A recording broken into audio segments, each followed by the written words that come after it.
Do not purchase a home before hearing this tip.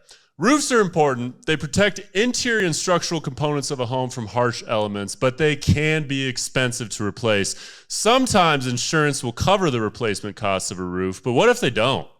A general rule of thumb to estimate the replacement cost of an asphalt roof, the most common roof in America, is to take your home's main floor square footage and multiply that figure by 7.